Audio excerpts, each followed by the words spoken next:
हाँ भाई, तो हम दूसरा अंतर पढ़ते हैं शीतलन वक्र के आधार पर। देखो नाम से अर्थ निकालो, शीतलन मतलब ठंडा और वक्र मतलब ग्राफ। तो ठंडे से रिलेटेड कोई ग्राफ बनाना है और शीतलन वक्र के आधार पर हम क्रिस्टलीय और अक्रिस्टलीय ठोसों में अंतर देखते हैं। हम सबसे पहले लेते हैं चलो क्रिस्टलीय ठोस, ठीक है। उसके लिए शीतलन वक्र बनाते हैं। वक्र बनाने के लिए दो अक्ष ले ली, दो अक्ष तो चाहिए। इस अक्ष पर मान लेते हैं हम ताप ले लेते हैं, ताप डिग्री सेल्सियस में, ठीक है। और इस अक्ष पर हमने ले लिया समय, और समय है जो किसमें है, मिनट में। वक्र की तैयारी कर रहे हैं क्रिस्टलीय ठोस के लिए, शीतलन वक्र, ताप और समय, सही है। ये मान लो मूल बिंदु 0, यहाँ पर ताप समय 20 मिनट, यहाँ 40, यहाँ 60 और यहाँ 80। यहाँ ताप 20 डिग्री सेल्सियस, यहाँ 40, यहाँ 60 और यहाँ 80। तो वक्र की पूरी तैयारी हो चुकी है, ठीक है। तो हम वक्र बनाते हैं शीतलन वक्र क्रिस्टलीय ठोस के लिए। ये क्रिस्टलीय ठोस ले लिया मान लो मैंने, क्लियर। इसको पिघला गर्म करते हैं, चलो ये पिघल गया 50 डिग्री सेल्सियस पर, मतलब इसका गलनांक कितना है 50। क्रिस्टलीय ठोसों के गलनांक निश्चित होते हैं, इसका गलनांक 50 है, ये 50 पर मान लो पिघल गया। मैंने फिर और गर्म किया और इसका टेम्परेचर बढ़ा करके मैंने मान लो 80 कर दिया। 80 पर ये लिक्विड फेज में है, द्रव अवस्था में है, क्योंकि 50 पर पिघल गया। इस कार्य में मान लो मेरे 20 मिनट खर्च हो चुके हैं, तो मैं यह बिंदु लगा देता हूं, क्लियर। 20 मिनट खर्च हो चुके हैं, क्रिस्टलीय ठोस पिघला हुआ है और इसका टेम्परेचर कितना है 80 है। अब मैंने क्या किया, ताप कम, गैस बंद, टेम्परेचर घटेगा। टेम्परेचर घटेगा जब भी तो शीतलन वक्र बनेगा। टेम्परेचर घट रहा है, उसका घट रहा है, घट रहा है, घट रहा है, घटते घटते घटते घटते उसका टेम्परेचर मान लो हो गया 50। और अब तक कुल कितना समय खर्च हो चुका है 20 और 20 40 मिनट खर्च हो चुके हैं। टेम्परेचर उसका 50 हो चुका है। एक बात ध्यान है तुम्हें, ये क्रिस्टलीय ठोस कितने टेम्परेचर पर पिघला था 50 पर, तो बेटा ये 50 पर ही वापस जमेगा। क्यों, क्योंकि गलनांक और क्वथनांक तो एक ही ताप होता है। जैसे किसी ठोस का गलनांक 50 है तो उसकी द्रव अवस्था 50 पर ही वापस जमेगी, तो उसका हिमांक भी 50 ही होगा। जब ये क्रिस्टलीय ठोस 50 पर पिघला था तो 50 पर ही जमेगा, और जब ये जमेगा तब उसका ताप स्थिर रहेगा, मतलब उसके ताप में कमी आती क्या हो जाएगी, बंद। देखा, ताप स्थिर हो चुका है। जब तक ताप स्थिर कब तक रहेगा, जब तक पूरा क्रिस्टलीय ठोस नहीं जम जाएगा। उसके बाद वापस उसके ताप में कमी आना प्रारंभ हो जाएगी और उसका ताप उतना हो जाएगा जितना वातावरण का टेम्परेचर है। तो इस तरह का हमको एक शीतलन वक्र मिला। अब मैं एक बात पूछता हूं, ये शीतलन वक्र जो मिला है स्टूडेंट्स, ये सतत है, कंटिन्यू है या असतत है? लड़के ने कहा ये ग्राफ जो मिला है ये असतत है। मैंने क्यों, क्योंकि असतत मतलब जो लगातार नहीं हो, क्योंकि इस वक्र में ताप स्थिर हो गया 50 डिग्री सेल्सियस पर। जब ताप स्थिर हो गया, वक्र में दो ही चीज थी, ताप और समय, समय कभी रुकता नहीं है, ताप स्थिर हो गया तो इसका मतलब वक्र कैसा है, असतत। तुमसे कोई पूछ ले क्रिस्टलीय ठोस के लिए शीतलन वक्र कैसा आता है, तो आप आंसर दोगे क्रिस्टलीय ठोस के लिए शीतलन वक्र असतत आता है। कोई पूछे क्यों आता है, तो आंसर दोगे जब पिघले हुए क्रिस्टलीय ठोस का ताप कम करते हैं तो गलनांक वाले ताप पर, गलनांक बिंदु पर उस क्रिस्टलीय ठोस का ताप स्थिर हो जाता है। ताप स्थिर होने से शीतलन वक्र इनका कैसा आता है, असतत आता है। क्लियर। अब यही प्रयोग हम अक्रिस्टलीय ठोस के लिए करते हैं। बिल्कुल इसी प्रकार मान लो मैं इसी में समझा देता हूं। आपके हमने अक्रिस्टलीय ठोस ले लिया और अक्रिस्टलीय ठोस के लिए हमने पूरी तैयारी कर ली है। वही अक्रिस्टलीय ठोस को गर्म किया तो वो धीरे धीरे नरम होता हुआ पिघल गया। मान लो उसका टेम्परेचर भी मैंने कितना कर दिया, 80 कर दिया। इस कार्य में मान लो 20 मिनट खर्च हो गए, बिल्कुल उसी तरह से। अब मैं अक्रिस्टलीय ठोस को, पिघले हुए अक्रिस्टलीय ठोस को ठंडा कर रहा हूं। जब मैं उसको ठंडा करूंगा तो वो धीरे धीरे धीरे धीरे नरम होता हुआ जम जाएगा, उसका ताप घटता चला जाएगा, कहीं भी वक्र इनका रुकेगा नहीं। तो जो अक्रिस्टलीय ठोस होते हैं इनका शीतलन वक्र सतत आता है, ये धीरे धीरे पिघलाता धीरे धीरे जम जाएगा, कहीं भी ताप रुकेगा नहीं। तो हमको एक अंतर और मिल चुका है शीतलन वक्र के आधार पर। जो क्रिस्टलीय ठोस होते हैं स्टूडेंट, उनके शीतलन वक्र असतत होते हैं, और अक्रिस्टलीय ठोस जो होते हैं उनके शीतलन वक्र सतत होते हैं। दो अंतर देखे। अब तीसरा अंतर देखते हैं हम क्रिस्टलीय और अक्रिस्टलीय ठोसों में। तीसरा अंतर देखते हैं। तीसरा अंतर विषमदैशिकता व समदैशिकता के आधार पर। विषमदैशिकता व समदैशिकता के आधार पर क्रिस्टलीय और अक्रिस्टलीय ठोसों में एक अंतर और देखते हैं, विषमदैशिकता व समदैशिकता के आधार पर। स्टूडेंट्स, जो क्रिस्टलीय ठोस होते हैं वो विषमदैशिकता दर्शाते हैं। क्रिस्टलीय ठोस विषमदैशिकता दर्शाते हैं। इसका मतलब क्या है? इसका मतलब सुनो, ढंग से सुनना। कुछ गुण जो होते हैं, कुछ गुण का मतलब है मेरा ऐसे अपवर्तनांक, यांत्रिक सामर्थ्य, चालकता, ढंग से सुन रहे हो, कठोरता, इनके मान क्रिस्टलीय ठोसों के लिए, दोबारा सुन लो, कुछ गुण जैसे अपवर्तनांक, कठोरता, यांत्रिक सामर्थ्य, चालकता आदि के मान क्रिस्टलीय ठोसों के लिए अलग अलग दिशाओं से अलग अलग मिलते हैं, और यह गुण कहलाता है विषमदैशिकता। दिशा अलग अलग, गुण के मान अलग अलग। तो क्रिस्टलीय ठोस के लिए कुछ गुण जैसे कठोरता, अपवर्तनांक, चालकता आदि के मान अलग अलग दिशाओं से अलग अलग मिलते हैं। तो क्रिस्टलीय ठोस क्या दर्शाते हैं? विषमदैशिकता का गुण प्रदर्शित करते हैं। मैं एग्जाम्पल से समझाता हूँ। मान ले एक क्रिस्टलीय ठोस है, इसमें दो तरह के अवयवी कण हैं, एक तो ए और एक बी। तो क्या होगा? ये क्रिस्टलीय ठोस है,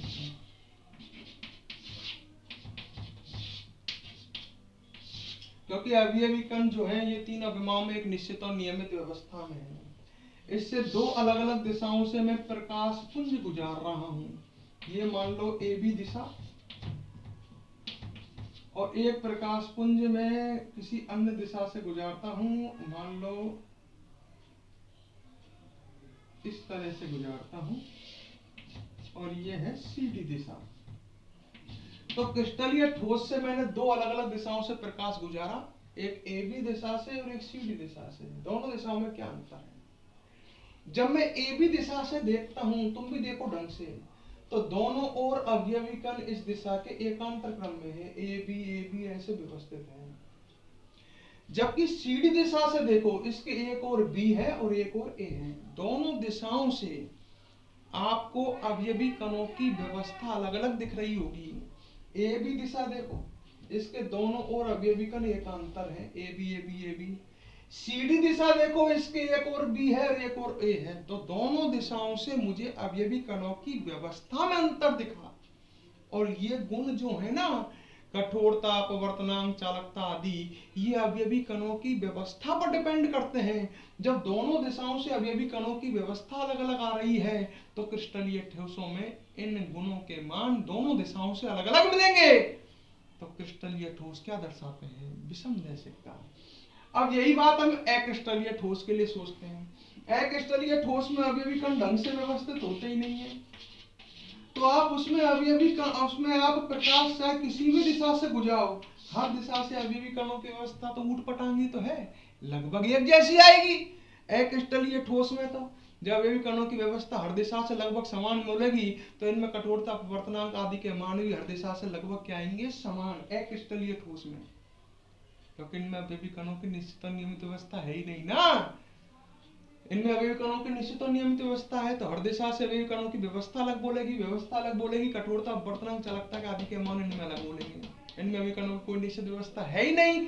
हर दिशा से अभिकणों की व्यवस्था लगभग एक समान, तो कठोरता, अपवर्तनांक आदि के मान इनमें हर दिशा से कैसे बोलेंगे, लगभग एक समान। तो विषमदैशिकता कौन दर्शाते हैं, क्रिस्टलीय ठोस, और समदैशिकता कौन दर्शाते हैं, अक्रिस्टलीय ठोस। एक छोटा सा अंतर और देख सकते हैं, नंबर 4, विदलन के आधार पर जो क्रिस्टलीय ठोस हैं ये विदलन का गुण दर्शाते हैं। विदलन का मतलब है एक तरह से काटना। जब क्रिस्टलीय ठोस को आप चाकू की तेज धार से काटेंगे, चाकू की तेज धार से, तो ये जो कटे हुए भागों की सतहें मिलेंगी वो बिल्कुल सपाट, बिल्कुल समतल, सपाट, चिकनी आएंगी। इसी प्रकार अगर किसी अक्रिस्टलीय ठोस को आप चाकू की तेज धार से काटते हैं तो कटे हुए भागों की सतहें सपाट नहीं आएंगी। तो ये भी एक छोटा सा अंतर। क्रिस्टलीय ठोस को जब चाकू की तेज धार से काटते हैं तो कटे हुए भागों की सतहें सपाट मिलती हैं, जबकि अक्रिस्टलीय ठोस को जब हम चाकू की तेज धार से काटते हैं तो कटे हुए भागों की सतहें सपाट नहीं मिलती हैं। क्लियर? तो स्टूडेंट्स अब आगे बढ़ते हैं, ये टॉपिक क्लियर यहाँ तक। इसके बाद हम पढ़ते हैं आगे। हमने अंतर देखे, कोई तुमसे पूछ ले पेपर में आ जाए क्रिस्टलीय और अक्रिस्टलीय ठोसों में अंतर लिखो, तो कैसे लिखेंगे? अब एक बार और रिवाइज कर लेते हैं। देखो, क्रिस्टलीय ठोस जो होते हैं इनमें अवयवी कणों की निश्चित व नियमित व्यवस्था होती है। अक्रिस्टलीय ठोसों में अवयवी कणों की निश्चित व नियमित व्यवस्था नहीं होती है। क्रिस्टलीय ठोसों में अवयवी कणों की जो निश्चित व नियमित व्यवस्था है वो दीर्घ परासी होती है। अक्रिस्टलीय ठोसों में होती ही नहीं है, और होती है तो लघु परासी होती है।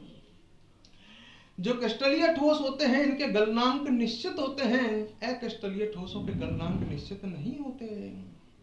क्रिस्टलीय ठोस जो होते हैं इनके शीतलन वक्र असतत आते हैं, अक्रिस्टलीय ठोसों के शीतलन वक्र सतत आते हैं। क्रिस्टलीय ठोस जो होते हैं ये विषमदैशिकता का गुण प्रदर्शित करते हैं, अक्रिस्टलीय ठोस समदैशिकता का गुण प्रदर्शित करते हैं। क्रिस्टलीय ठोस विदलन का गुण दर्शाते हैं, अर्थात चाकू की तेज धार से काटने पर कटे हुए भागों की सतहें सपाट मिलती हैं। अक्रिस्टलीय ठोस विदलन का गुण प्रदर्शित नहीं करते हैं। तो ये अंतर हम लिख सकते हैं। इसके बाद हम आगे पढ़ते हैं। हमने थोड़ी देर पहले पढ़े ठोस के प्रकार, अवयवी कणों की व्यवस्था के आधार पर ठोस आपको मैंने दो तरह के बताए, क्रिस्टलीय ठोस और अक्रिस्टलीय ठोस।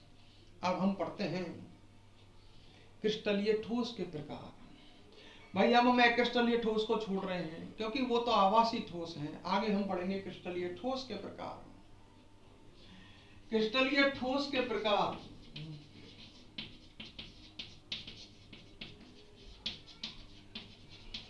देखो स्टूडेंट, क्रिस्टलीय ठोस जो हैं ये 4 प्रकार के हैं। क्रिस्टलीय ठोस हेडिंग डाल लेना, नोट्स बना लेना। क्रिस्टलीय ठोस जो हैं बेटा ये 4 प्रकार के हैं। नंबर 1, आयनिक ठोस। नंबर 2, धात्विक ठोस। नंबर 3, सहज संयोजक ठोस। और नंबर 4, आणविक ठोस।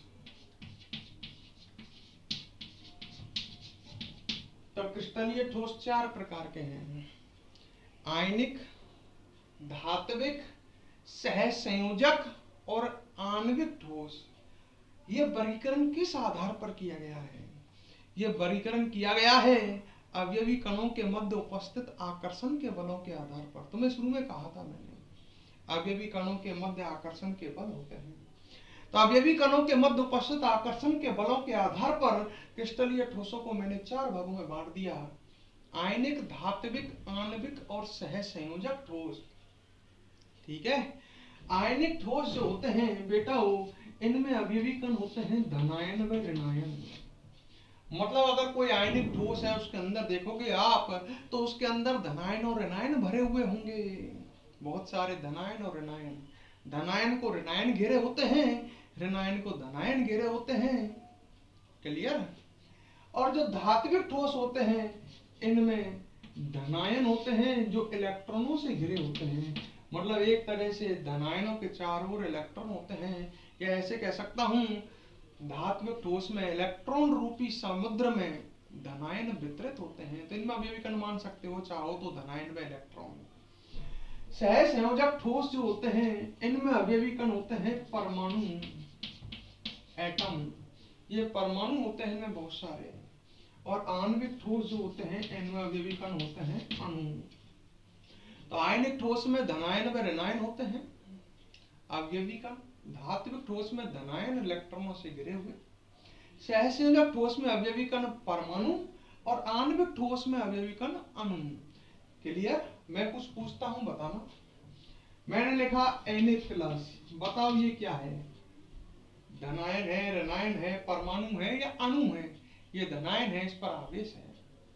आवेशित कण क्या कहलाते हैं? आयन। जिन पर प्लस आवेश वो धनायन, जिन पर माइनस आवेश वो ऋणायन। Na+ धनायन है। और मैं लिखता मान लो Cl-, ये क्या है? ऋणायन है। क्लियर। मैंने खाली H लिखा, ये क्या है? परमाणु है, उदासीन। धनायन ऋणायन परमाणु, और मैंने कई परमाणु आपस में जुड़ गए, मान लो 2 परमाणु हाइड्रोजन के आपस में जुड़ गए, ये H2 क्या है? अणु।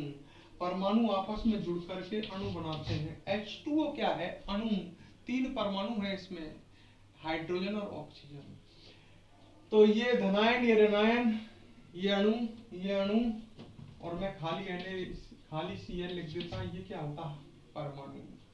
तो तुम समझ सकते हो अगर किसी ठोस में अवयवी कण धनायन और ऋणायन है तो वो आयनिक ठोस है। अवयवी कण धनायन है, इलेक्ट्रॉनों से घिरा हुआ है, तो वो धात्विक ठोस है। अगर किसी ठोस में अवयवी कण परमाणु है तो वो सहसंयोजक ठोस है, और किसी ठोस में अवयवी कण अणु है तो वो आणविक ठोस है। यहाँ तक क्लियर। अब जो आयनिक ठोस है स्टूडेंट्स, बात को ढंग से समझना। आयनिक ठोस जो है, क्लियर कर रहे हो मेरी बात को? आयनिक ठोस जो है, ढंग से सुनना एक एक शब्द को। इनमें अवयवी कण धनायन और ऋणायन होते हैं, जिनके बीच में वर्गीकरण है या आकर्षण के बलों के आधार पर जिनमें आयनिक बंध होता है। धनायन और ऋणायन के बीच में आकर्षण का बंध आयनिक बंध होता है, ये तो जानते होंगे। धनायन और ऋणायन के बीच में आकर्षण का बल होता है, जिसे किस नाम से जानते हैं? आयनिक बंध। धात्विक ठोस में धनायन इलेक्ट्रॉनों से घिरे हुए, जिनके बीच में भी आकर्षण का बंध होगा। धनायन पॉजिटिव है, इलेक्ट्रॉन नेगेटिव चार्जड है, तो इनके बीच में आकर्षण का बंध होगा। कौन सा बंध होगा स्टूडेंट्स? धात्विक बंध होगा। सहसंयोजक ठोस जो है इनमें अवयवी कण परमाणु होते हैं, और परमाणु आपस में सहसंयोजक बंधों से जुड़े होते हैं। इनमें बंध मिलेंगे कौन से? सहसंयोजक बंध। देखा होगा, तुमने सुना भी होगा, हीरा में कार्बन परमाणु होते हैं और आपस में सहसंयोजक बंध से जुड़े होते हैं। परमाणु के कक्षक आपस में ओवरलैप करते हैं, आपस में अतिव्यापन करते हैं, जुड़ते हैं, जिससे बनता है सहसंयोजक बंध। और आणविक ठोस में अवयवी कण अणु हैं, जिनके मध्य में मिलेंगे या तो वान डेर वाल बंध या हाइड्रोजन बंध। अणुओं के बीच में 2 तरह के बंध हो सकते हैं, वान डेर वाल बंध हो सकते हैं या हाइड्रोजन बंध हो सकते हैं। अब देखो तुम, ये वर्गीकरण बंधों के आधार पर ही तो है। इन चारों प्रकार के ठोसों में बंध अलग अलग हैं। आयनिक ठोसों में आयनिक बंध मिलेंगे, धात्विक ठोसों में धात्विक बंध मिलेंगे, सहसंयोजक ठोसों में सहसंयोजक बंध मिलेंगे, और आणविक ठोसों में वान डेर वाल बंध या हाइड्रोजन बंध मिलेंगे। यहाँ तक क्लियर। अब बच्चों में एक बात और पूछता हूँ, बताओ इन चारों ठोसों में से कौन विद्युत का चालक है? मतलब किसमें से करंट फ्लो हो सकता है, किसमें से विद्युत धारा का प्रभाव हो सकता है? एक बात पहले सोचने से पहले मेरी बात समझ लेना। जिस भी पदार्थ में मुक्त इलेक्ट्रॉन या गतिशील आयन हो, वो पदार्थ विद्युत का चालक होता है। दोबारा लाइन सुनना। जिस भी पदार्थ में मुक्त इलेक्ट्रॉन, फ्री इलेक्ट्रॉन हो या गतिशील आयन हो, वे पदार्थ विद्युत के चालक होते हैं। बताओ, अब पूछता हूं, आयनिक ठोस विद्युत के चालक है या नहीं है? लड़कों ने जवाब दिया आयनिक ठोस विद्युत के चालक हैं। मैंने कहा नहीं है। क्यों नहीं है? तुमने पढ़ा है आयनिक ठोस जो ठोस होते हैं इनमें अवयवी कण गतिशील नहीं होते हैं। आयनिक ठोस में अवयवी कण धनायन और ऋणायन तो हैं, पर वो गतिशील धनायन ऋणायन थोड़ी हैं, तो ये विद्युत के चालक नहीं है। अच्छा, धात्विक ठोस में धनायन इलेक्ट्रॉनों से घिरे होते हैं और ये इलेक्ट्रॉन में फ्री होते हैं, मुक्त होते हैं, तो ये विद्युत के चालक हैं मुक्त इलेक्ट्रॉनों के कारण। सहसंयोजक ठोस में तो अवयवी कण परमाणु हैं, कोई इनमें गतिशील आयन या मुक्त इलेक्ट्रॉन नहीं होंगे, इनमें अवयवी कण अणु हैं, ये भी विद्युत के चालक नहीं होंगे। तो याद रखें विद्युत के चालक केवल कौन होते हैं? धात्विक ठोस। अच्छा, आयनिक ठोस जो है इनको अगर पिघला दिया जाए, ये गलित अवस्था में विद्युत के चालक होते हैं, क्योंकि गलित अवस्था में, द्रव अवस्था में अवयवी कण गतिशील हो जाते हैं ना। अगर आपने आयनिक ठोस को पिघलाया तो इनमें जो अवयवी कण धनायन और ऋणायन है वो गतिशील हो जाएंगे और गतिशील आयनों की वजह से ये विद्युत के चालक हो जाएंगे। तो आयनिक ठोस अवस्था में तो विद्युत के चालक नहीं होते, परंतु गतिशील अवस्था में विद्युत के चालक होते हैं। अब बात करते हैं इनके एग्जाम्पल के बारे में। सबसे पहले एग्जाम्पल आयनिक ठोस के। बेटा और ध्यान से एक एक एग्जाम्पल को सुनना। आयनिक ठोस के अभी एग्जाम्पल याद रखो, ऐसे याद रख लो, सभी लवण, कोई सा भी लवण हो, NaCl, KCl, K2SO4, CaCl2, MgSO4, Na2SO4, सभी लवण विद्युत, सभी लवण आयनिक ठोस होते हैं, मतलब उनमें अवयवी कण धनायन और ऋणायन होते हैं। ऐसे याद कर लो, सभी धातु ऑक्साइड समझ गए, धातु और ऑक्सीजन की क्रिया से बनने वाले अवयव, जैसे ZnO, जड़न धातु और O, MgO, CaO, Na2O, धातु और ऑक्सीजन मिलकर के जो यौगिक बनाती है धातु ऑक्साइड। धातु ऑक्साइड भी सामान्यतया क्या होते हैं? आयनिक ठोस होते हैं। इनमें भी अवयवी कण क्या होते हैं? धनायन और ऋणायन, Cu2O, FeO, Ni2O, NiO आदि। धात्विक ठोस के एग्जाम्पल है सभी धातु चाहे कोई सी हो, Na, RbCs, Li, समझ गए मेरी बात को? धातु कोई सी भी हो, Pb, Cu, Ag, Au, Na, Ca, प्रथम वर्ग और द्वितीय वर्ग में धातु हैं सभी, हाइड्रोजन को छोड़ करके। प्रथम वर्ग में क्षार धातु, द्वितीय वर्ग में क्षारीय मृत धातु, हाइड्रोजन धातु नहीं है। धातु कोई सी भी हो, सभी धातु धात्विक ठोस होंगी। सहसंयोजक ठोस के उदाहरण, एक बात और सुनो, सहसंयोजक ठोस में अवयवी कण परमाणु होते हैं, इनके मध्य सहसंयोजक बंध होते हैं, इनमें एक जाल सा पाया जाता है सहसंयोजक बंधों का, इन्हें नेटवर्क ठोस भी कहते हैं। सहसंयोजक ठोसों को नेटवर्क ठोस भी कहते हैं। भाई इनमें सहसंयोजक बंध है जो कक्षकों के आपस में जुड़ने से बने, और उनमें आकर्षण के बंध हैं, तो इनमें जाल बन जाता है, तो इन्हें क्या बोलते हैं? नेटवर्क ठोस भी बोलते हैं। अत्यधिक कठोर होते हैं। सहसंयोजक ठोस के उदाहरण है हीरा, ग्रेफाइट, फुलरिन। नीचे लिख देता हूँ, हीरा याद रख लें, जिसके उदाहरण है सहसंयोजक ठोस के हीरा, ग्रेफाइट, फुलरिन, सिलिकॉन कार्बाइड। देखो हीरा में कार्बन परमाणु होते हैं, आपस में सहसंयोजक बंध से जुड़े होते हैं। ग्रेफाइट में भी कार्बन परमाणु होते हैं, आपस में सहसंयोजक बंध से जुड़े होते हैं। लड़के के दिमाग में आया होगा ग्रेफाइट विद्युत का चालक होता है, अब बात है ग्रेफाइट में मुक्त इलेक्ट्रॉन पाए जाते हैं प्रत्येक कार्बन परमाणु के पास, इसलिए ये विद्युत का चालक होता है। सिलिकॉन कार्बाइड, इसमें सिलिकॉन और कार्बन परमाणु होते हैं, आपस में सहसंयोजक बंधों से जुड़े होते हैं। एल्यूमिनियम नाइट्राइड, ये सभी सहसंयोजक ठोस है, इनमें एल्यूमिनियम नाइट्रोजन परमाणु होते हैं, आपस में सहसंयोजक बंध से जुड़े होते हैं। क्वार्ट्ज सिलिकॉन और ऑक्सीजन परमाणु से बना होता है, जो आपस में सहसंयोजक बंध से जुड़े होते हैं। ये सभी हीरा, graphite, silicon carbide, aluminium nitride, fullerene, quartz आदि ये सभी सहसंयोजक ठोस के उदाहरण हैं। अब बचे कौन से ठोस? आणविक ठोस। क्लियर? आणविक ठोस जो होते हैं इनमें अवयवी कण कौन होते हैं? अणु, जिनके मध्य कौन से बंध पाए जाते हैं? वान डेर वाल बंध या हाइड्रोजन बंध। क्या आणविक ठोस जो होते हैं ये विद्युत के चालक होते हैं? क्या नहीं होते। आणविक ठोस विद्युत के चालक नहीं होते हैं। आणविक ठोस जो है बेटा, इनको फिर आगे वर्गीकृत कर रहे हैं, ये तीन प्रकार के हैं। आणविक ठोस तीन प्रकार के हैं। कौन कौन से हैं तीन प्रकार के? एक तो होते हैं अध्रुवीय आणविक ठोस, एक होते हैं ध्रुवीय आणविक ठोस, और एक होते हैं हाइड्रोजन बंध वाले आणविक ठोस। तो आणविक ठोस में हम तीन भागों में बांट दिए, अध्रुवीय आणविक ठोस, ध्रुवीय आणविक ठोस, हाइड्रोजन बंध वाले आणविक ठोस। अब बात को सुनना। अणु बेटा, इनमें अवयवीकरण अणु होते हैं और अणु दो प्रकार के होते हैं। ऊपर के को मिटा देता हूं, समझ में आ गया होगा। तो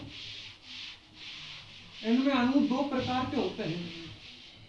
आणविक ठोसों में अवयवीकरण अणु होते हैं और इनमें अणु दो प्रकार के, अणु तो दो ही प्रकार के होते हैं, एक ध्रुवीय अणु और एक अध्रुवीय अणु।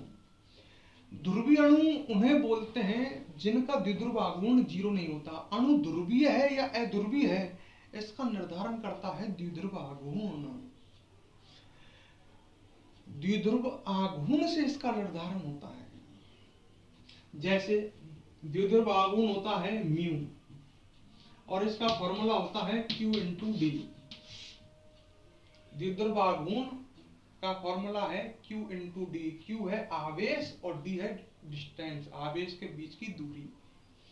जैसे दो आवेशित कण हैं, एक तो है A+ और एक है B-, दोनों का आवेश बराबर है। तो इनके आवेश किसी का भी ले लो और इनके बीच की दूरी का गुणनफल कर दो, द्विध्रुव आघूर्ण आ जाएगा। द्विध्रुव आघूर्ण हो गया आवेश और दूरी का गुणनफल। अगर किसी अणु का द्विध्रुव आघूर्ण है तो वो अणु ध्रुवीय अणु होगा, और द्विध्रुव आघूर्ण नहीं है, 0 है, तो वो अध्रुवीय अणु होगा। जैसे मैंने अणु लिखा H2Br2, ये अणु लिखे Cl2, इनका द्विध्रुव आघूर्ण 0 है, तो ये अध्रुवीय अणु है। द्विध्रुव आघूर्ण इनका 0 क्यों है? कारण क्योंकि इनमें देखो दोनों परमाणु समान हैं। दोनों परमाणु समान होने के कारण दोनों की विद्युत ऋणता समान होगी। अब विद्युत ऋणता समान होगी तो किसी पर भी कोई आवेश नहीं होगा। विद्युत ऋणता होती है सहसंयोजक बंध के इलेक्ट्रॉनों को आकर्षित करने का गुण। जब दोनों की विद्युत ऋणता समान है तो इस बंध के इलेक्ट्रॉनों को कोई आकर्षित नहीं कर सकता, किसी पर भी कोई आवेश नहीं होगा। आवेश 0, द्विध्रुव आघूर्ण 0। ऐसे इसमें, ऐसे इसमें, तो इनके द्विध्रुव आघूर्ण 0 है। क्या H2 अणु का द्विध्रुव आघूर्ण 0 है? नहीं, H2 अणु ऐसा होता है V शेप, और H दोनों अलग अलग परमाणु हैं, O की विद्युत ऋणता अधिक है, इस पर कोई आवेश होगा तो एक द्विध्रुव आघूर्ण तो यहाँ इनके बीच में आ जाएगा, आवेश और दूसरी की दूरी। इसमें दो द्विध्रुव आघूर्ण होंगे और कोई ना कोई परिणामी द्विध्रुव आघूर्ण आएगा। ये द्विध्रुव आघूर्ण इसका 0 नहीं है। तो सीधी सी बात है, मैं तो सिंपल वे में कहता हूँ, जिनका अणु का द्विध्रुव आघूर्ण 0 वो तो अध्रुवीय अणु, और जिनका द्विध्रुव आघूर्ण 0 नहीं है वो ध्रुवीय अणु। अध्रुवीय आणविक ठोस, वापस आ जाते हैं। मैंने आणविक ठोसों को तीन भागों में बांटा है, ध्रुवीय, ध्रुवीय और हाइड्रोजन बंध वाले। अध्रुवीय आणविक ठोस जो होते हैं इनमें द्विध्रुव आघूर्ण इनमें 0 आएगा। इनमें अवयवी कण होते हैं अध्रुवीय अणु। कौन से अणुओं से बने होते हैं ये? अध्रुवीय अणुओं से। अणु तो होंगे पर अध्रुवीय अणु होंगे। और अध्रुवीय अणुओं के बीच में कौन सा वान डेर वाल्स बंध मिलता है? प्रेरित द्विध्रुव वान डेर वाल्स बंध। ध्यान रखना, अध्रुवीय अणु होते हैं इनमें, और अध्रुवीय अणुओं के बीच में जो वान डेर वाल्स, अरे अणुओं के बीच में वान डेर वाल्स बंध होगा ना, जो वान डेर वाल्स बंध होगा वो कौन सा होगा? प्रेरित द्विध्रुव। ध्रुवीय अणु होंगे इनमें, ध्रुवीय आणविक ठोस में, और जिनके बंध, उल्टा बोल दिया भाई मैंने, सही बोला है। ध्रुवीय अणु, ध्रुवीय आणविक ठोसों में अवयवी कण होंगे ध्रुवीय अणु, और जिनके मध्य होगा द्विध्रुव वान डेर वाल्स बंध। द्विध्रुव वान डेर, याद कर लो भाई। अध्रुवीय आणविक ठोस, इनमें अवयवी कण कौन? अध्रुवीय अणु, जिनके मध्य बंध कौन? प्रेरित द्विध्रुव वान डेर वाल्स बंध। ध्रुवीय आणविक ठोस, इनमें अवयवी कण कौन? ध्रुवीय अणु, जिनके मध्य बंध कौन? द्विध्रुव वान डेर वाल्स बंध। और हाइड्रोजन बंध वाले आणविक ठोसों में भी अवयवी कण ध्रुवीय अणु होंगे, पर जिनके मध्य में बंध होंगे यही, जिनमें बंध होंगे हाइड्रोजन बंध होंगे। तीनों चीजों को याद करो। अध्रुवीय आणविक ठोसों में अवयवी कण कौन होते हैं? अध्रुवीय अणु होते हैं जिनके मध्य बंध कौन होते हैं? प्रेरित द्विध्रुव, प्रेरित द्विध्रुव वैन डर वाल्स बंध। ध्रुवीय आणविक ठोसों में अवयवी कण कौन होते हैं? ध्रुवीय अणु होते हैं जिनके मध्य बंध कौन से होते हैं? द्विध्रुव, द्विध्रुव वैन डर वाल्स बंध। हाइड्रोजन बंध वाले आणविक ठोसों में अवयवी कण ध्रुवीय अणु ही और बंध कौन से? हाइड्रोजन बंध। अब एग्जाम्पल पर आओ। इसका एग्जाम्पल सबसे पहले अध्रुवीय आणविक ठोस के ऊपर लिख रहा हूं। अध्रुवीय आणविक ठोस के एग्जाम्पल हैं, अध्रुवीय आणविक ठोस के एग्जाम्पल हैं हाइड्रोजन ठोस अवस्था में, ठोस हाइड्रोजन ले ली मतलब मैंने, तो उसमें अभी कण H2 अणु होंगे, वो अध्रुवीय अणु है। क्लोरीन ठोस अवस्था में, N2 गैस ठोस अवस्था में, सही है। N2 गैस में N2 अणु होंगे ना, अध्रुवीय अणु है। क्लियर है बात? भाई H2 गैस है, उसमें H ठोस अवस्था में अणु H2 अणु होंगे जिनके बीच में बंध कौन से मिलेंगे? प्रेरित द्विध्रुव, प्रेरित द्विध्रुव वैन डर वाल्स। अच्छा, CH4 ठोस अवस्था में, मीथेन गैस में इसका एग्जांपल है। इसका द्विध्रुव आघूर्ण भी 0 होता है, परिणामी द्विध्रुव आघूर्ण 0 आता है। इसमें 4 द्विध्रुव आघूर्ण है जिनका परिणामी 0 आता है। तो CCl4 भी ठोस अवस्था में, याद कर ले एक एक एग्जांपल हो। ये भी अध्रुवीय आणविक ठोस है कि इसका भी द्विध्रुव आघूर्ण 0 आता है। CCl4 ठोस अवस्था में है तो इसके अंतर्गत CCl4 अणु होंगे जिनका द्विध्रुव आघूर्ण 0 होगा। बेंजीन C6H6 इसका द्विध्रुव आघूर्ण भी 0 होता है, इसलिए बेंजीन भी ठोस अवस्था में अध्रुवीय आणविक ठोस होगी। और एग्जाम्पल की बात करें तो उत्कृष्ट गैस, ऑर्गन, नियॉन आदि। उत्कृष्ट गैस में लड़का कहता है इनमें अभिकरण परमाणु है, मैंने बिल्कुल सही, ऑर्गन में अभिकरण परमाणु है पर वर्गीकरण तो बंधों के आधार पर है। इनके बीच में भी, क्योंकि इन पर कोई आवेश तो है ही नहीं, तो इनके बीच में भी यही बंध माना जाता है। कौन सा? प्रेरित द्विध्रुव, प्रेरित द्विध्रुव वैन डर वाल्स बंध। तो उत्कृष्ट गैस भी ठोस अवस्था में अध्रुवीय आणविक ठोस है। एक एक एग्जाम्पल याद कर लो।